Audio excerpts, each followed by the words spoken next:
All right, I see we're at 9:01 according to my clock, so we'll get started now. Want to welcome everyone from sunny London, Ontario, well, at least virtually anyways, for our first ever LSO road trip around the province. And this is our first stop. Those of you that have been following along in terms of our marketing materials for this event, it is the start of National Biotech Week, and you've probably seen me in various modes of transportation, thanks to Brian and Elizabeth in our office, who had a lot of fun photoshopping my head on various modes of transportation. If you haven't seen that, you can check that out on the FeedLoop platform. I saw that there was several fun images there. And please take some time to explore the FeedLoop platform.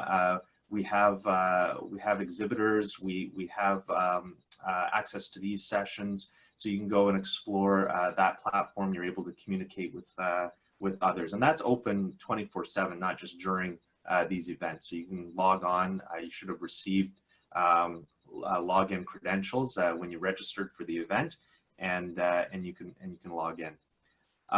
If you have questions, and we encourage you to ask questions, there is a chat function in the FeedLoop platform, and you can type your questions there during John's presentation, and those will be relayed to me by Brian on our team, and I will ask John those questions at the end of the session. We'll try and get through as many as we can, of course, up until the end of the session.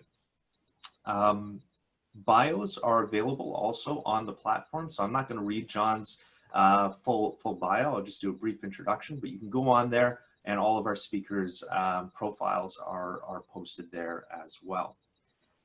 It is the start of National Biotech Week, so it's a celebration of everything life sciences, and this is one of the reasons why we're doing this roadshow around Ontario, is to talk about all the great things that are happening in a variety of geographical clusters around the province as related to life sciences.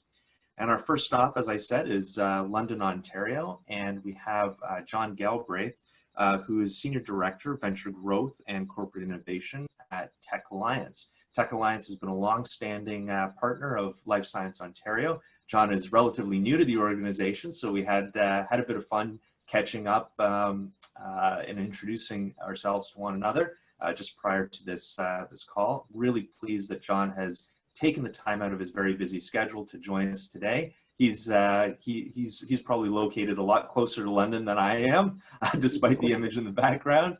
So John, over to you. Thank you very much. Thank you, Jason, and thank you, everyone. Good morning, Life Sciences Ontario. Thank you for the introduction. My name is John Galbraith, and I am with the Venture Growth and Corporate Innovation team at Tech Alliance of Southwestern Ontario. Tech Alliance is the place for dreamers, innovators, and world-changing ideas. We create entrepreneurial culture, we launch new startups, we accelerate growth for established companies, while attracting the next generation of tech talent and innovative entrepreneurs. We connect people with talent in London and Southwestern Ontario. We engineer, level up, catalyze, discover, and accelerate our region's innovation economy. At Tech Alliance, our mission is to grow the innovative businesses of today and launch the startups of tomorrow. So when kicking off Life Sciences Ontario Roadshow, I believe it's only natural that you start in London, Middlesex, because we have over a century's history in life sciences spanning across a number of industries and including some real notable Canadian milestones. So let's get into it. Home to the birthplace of insulin, London has a long and rich history of leadership and innovation in life sciences and health research. Today, London is home to more than 80 companies and institutions, employing more than 25,000 folks in academic research, clinical testing, medical device manufacturing, assistive AI, Internet of Things, and health delivery. Celebrating your roots is important, and the Banting House Museum not only celebrates the great Canadian discovery, but the life and career of Sir Frederick Grant Banting. In his memoir, Banting writes of London, "Surgeons were plentiful in Toronto, and it was my greatest ambition to obtain a place on the staff of the hospital, but this was not forthcoming.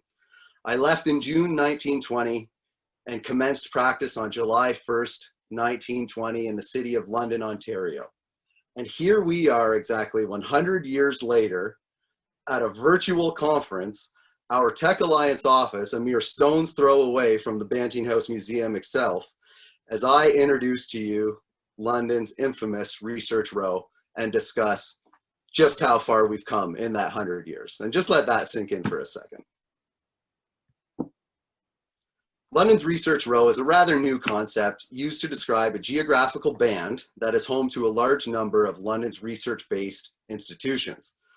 The Row, which employs nearly 2,000 researchers and conducts over $330 million in research annually, runs in a notional straight line from Western's Research Park south to London Health Sciences Centre Victoria Hospital campus.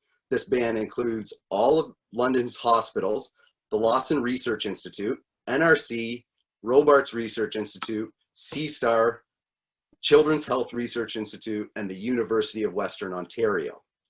This is one of the largest per capita concentrations of research talent in Canada.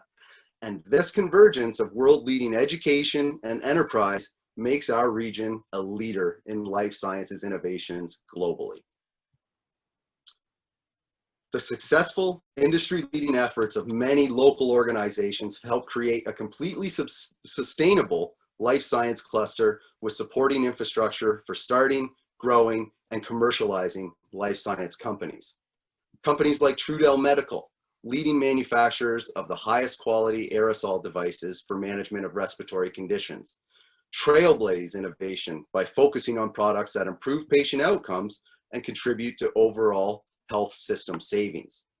For decades, KGK Science has played a key role in commercializing life science businesses by providing their clients with high quality clinical research and regulatory expertise to bring safe and effective products to global markets. And Adeus, a leader in bringing precise, custom medical devices to the global healthcare community through additive manufacturing. With such a strong, sustainable, complementary local presence, it's no wonder our region is driving such innovation.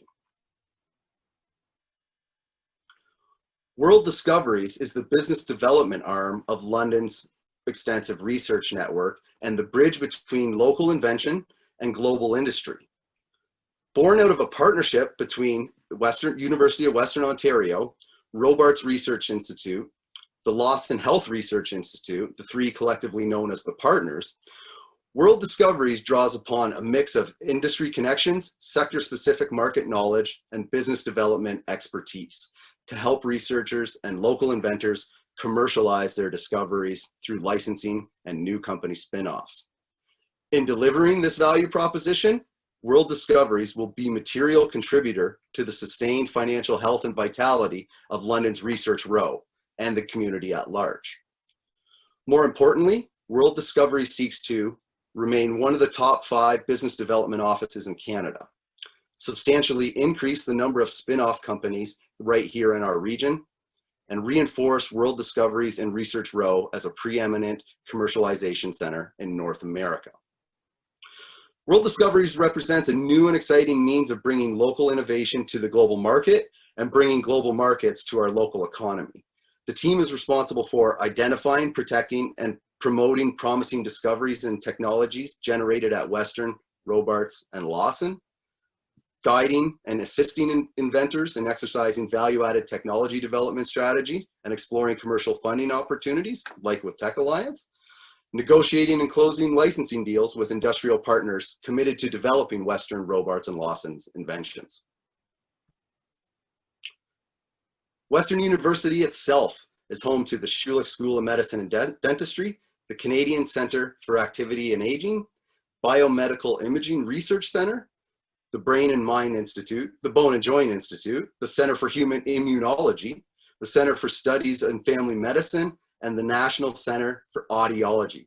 Collectively, these researchers and innovators have been responsible for breakthroughs ranging from historic achievements in cancer treatments and robotic surgery to today's cutting-edge research exploring the connection between COVID-19, strokes, and HIV vaccines that are currently in clinical human trials.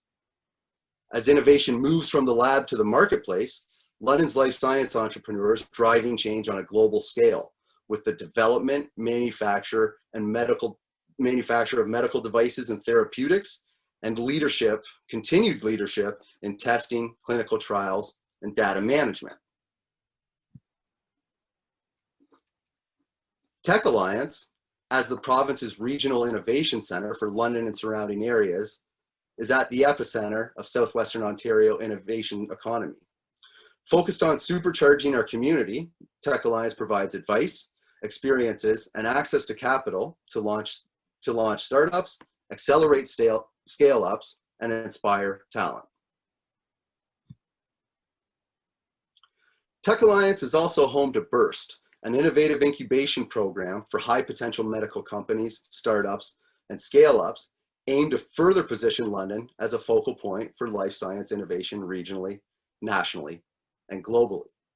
Originally, I had planned to have some live updates from some Burst companies, but that couldn't materialize for this presentation. So I want to show you some video that summarizes some of our successes.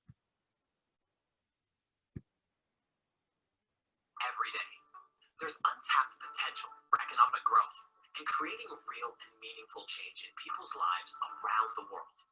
By supporting advancements in life science and medical devices here in London, we can transform that potential into a brighter reality. To continue to build on London's existing life science infrastructure, Tech Alliance brought together FedDev Ontario, the London Medical Network, and a number of community partners to create Burst, an incredible opportunity for 30 emerging medical technology startups. Each of the participating Burst companies received a vital investment of $70,000 from FedDev and the London Medical Network, as well as crucial mentoring and professional development. Focus on 4 key pillars: market validation, company structure, intellectual property, and investor readiness.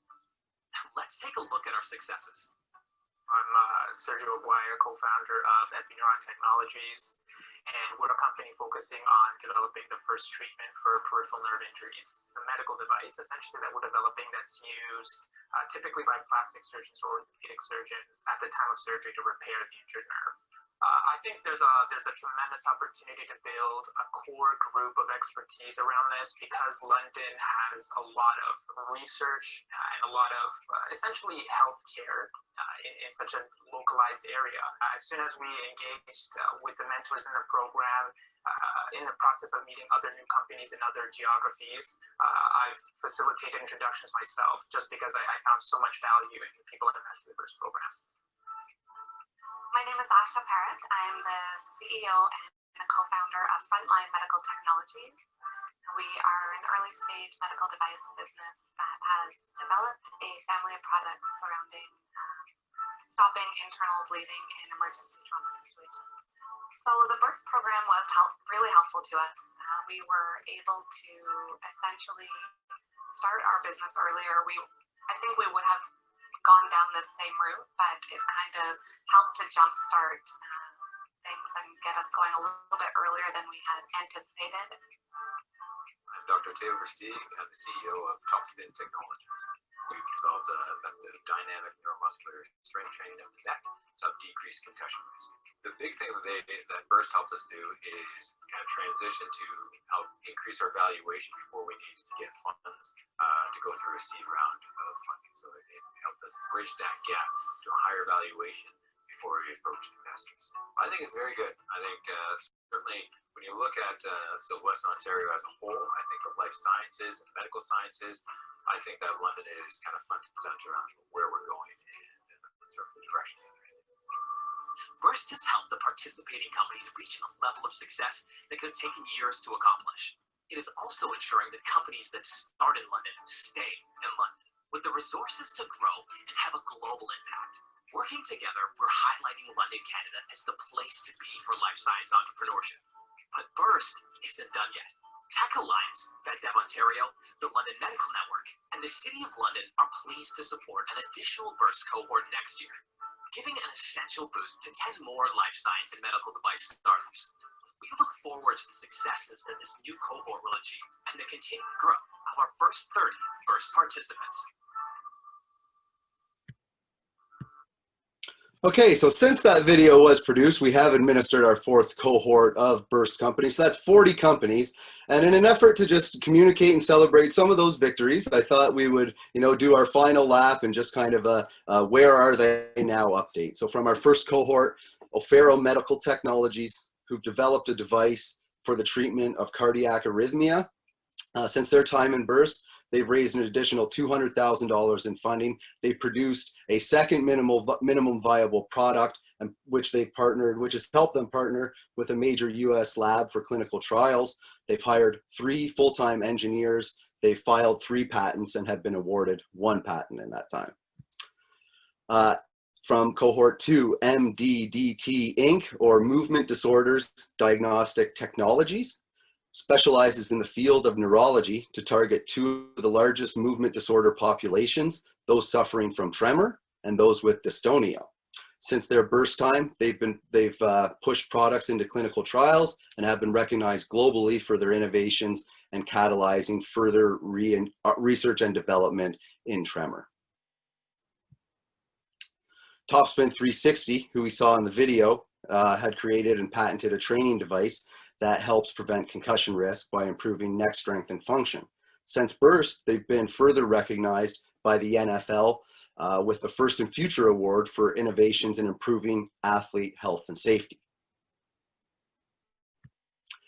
And from our 4th cohort, Motif, a cannabis and hemp extraction, refining, and technology company focusing on monetizing material that other hemp cultivators consider waste, such as trimmings, fan leaves, and other lower grade product.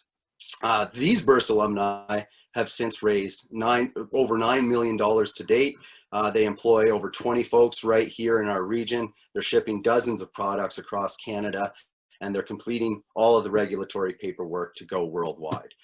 So congrats to Motif and our burst participants.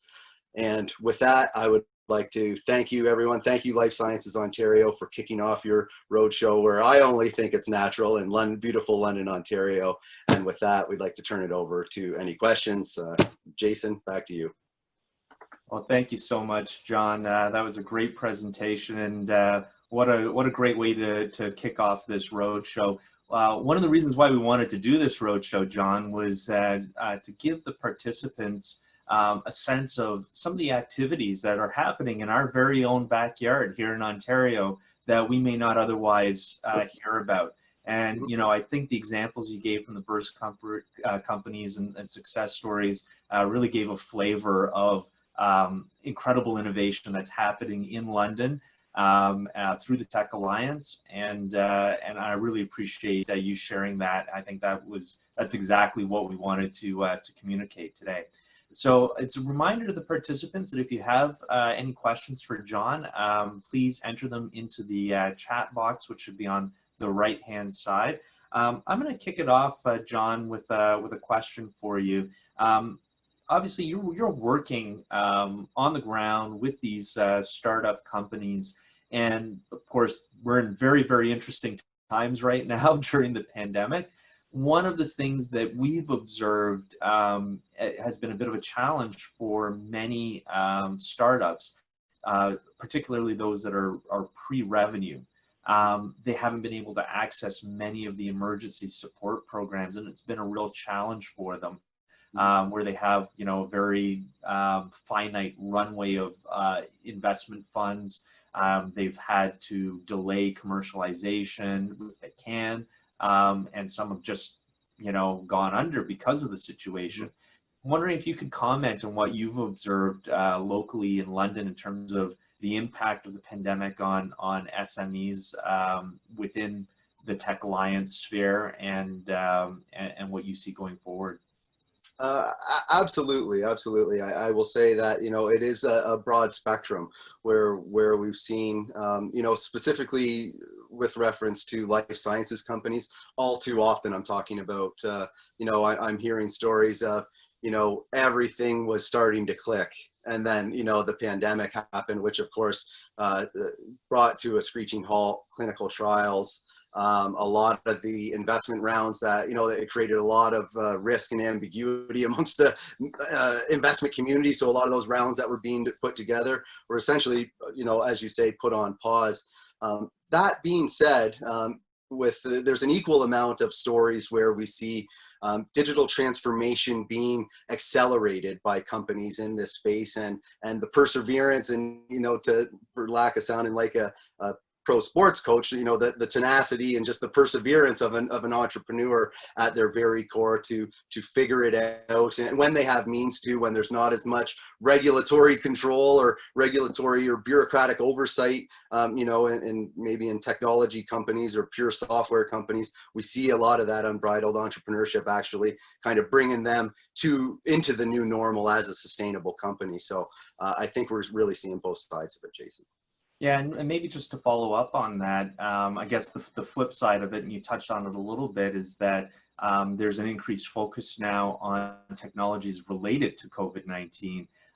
So I guess from the perspective of companies either pivoting to technologies related to COVID-19 or applying their technologies to COVID-19, or the research community, because you have a strong research community there in London as well. One of the things that we're a little worried about is that some of the research funding in other areas outside of COVID-19 may dry up as the focus shifts towards the immediacy of the pandemic. Are you worried about any of that happening, either from a company perspective or a research perspective long term? I think we're always worried about, we're always worried about the prioritization of research and development as it applies to the trajectory of innovation. Often that tail that wags the dog when it comes to, driving innovation. But I'm constantly, remain optimistic when we see folks like the Ontario Centers of Excellence who are putting a lot of effort and funding and resources right now to Canadian-born IP, Canadian-developed IP. They're working on how do we bridge the gap between enterprise and academia to actually leverage academia to be conducting a lot of this research, and then how do we, of course, provide the resources to support both sides. So as fearful and risky and ambiguous it can be, and looking towards the next 12 or 24 months in that regard, we can already see a lot of folks at the provincial levels and at the federal levels being reactive and really trying to pave the way for continued research, development, and innovation. So I have a question from the audience, John, asking about the availability of wet lab space in London, and maybe we can expand it beyond wet lab space and talk about if you're a company, a life sciences startup, what's available in London in terms of support for lab space, prototyping, etc. Well, I'm not the guy to ask that question to, or say anything about the readily available lab inventory in London.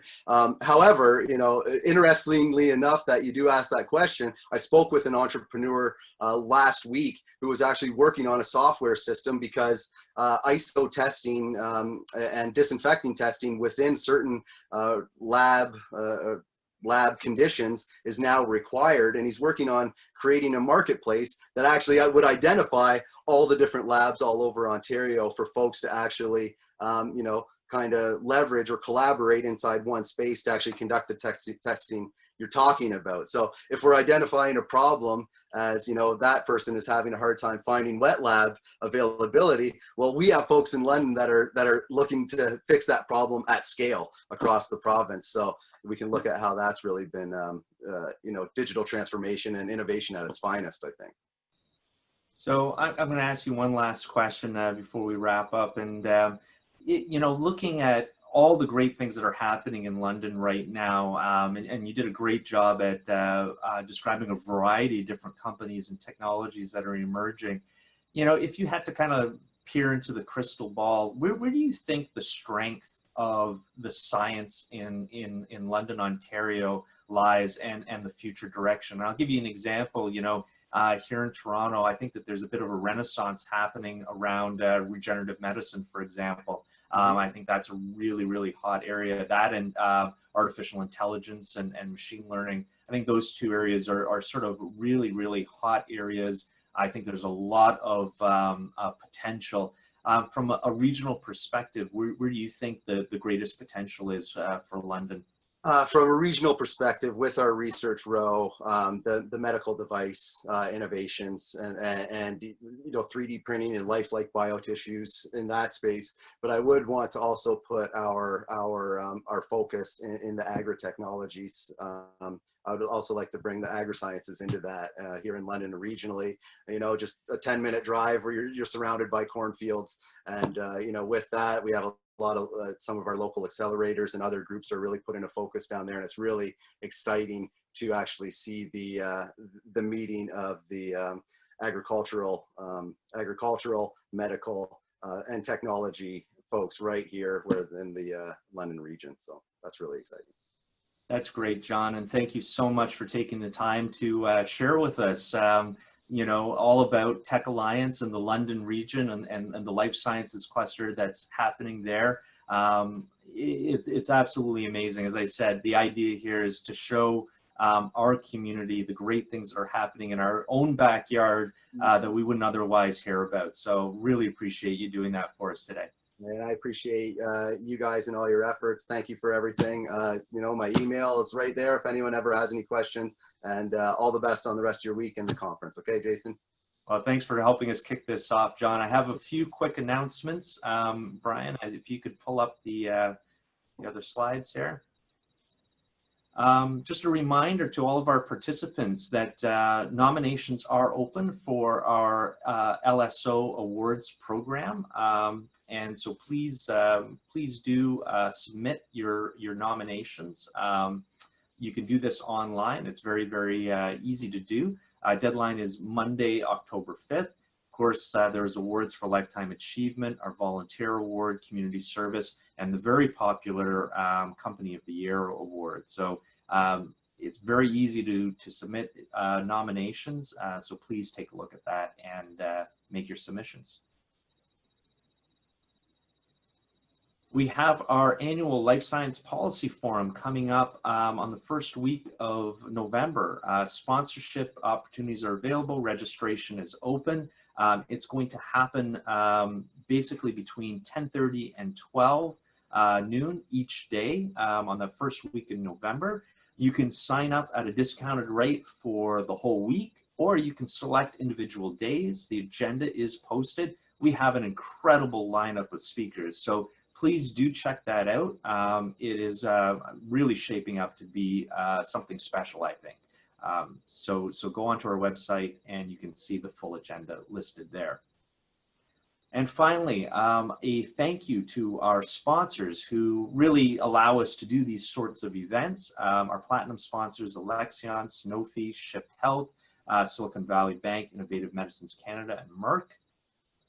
Our gold sponsors, Taiho Pharma, Admere, Antibody, Stryker, Horizon, and Biotalent Canada. And our silver sponsors, EY, University of Toronto Scarborough, who's actually going to be sponsoring one of our morning sessions later this week, Roche, BDO, and CRB.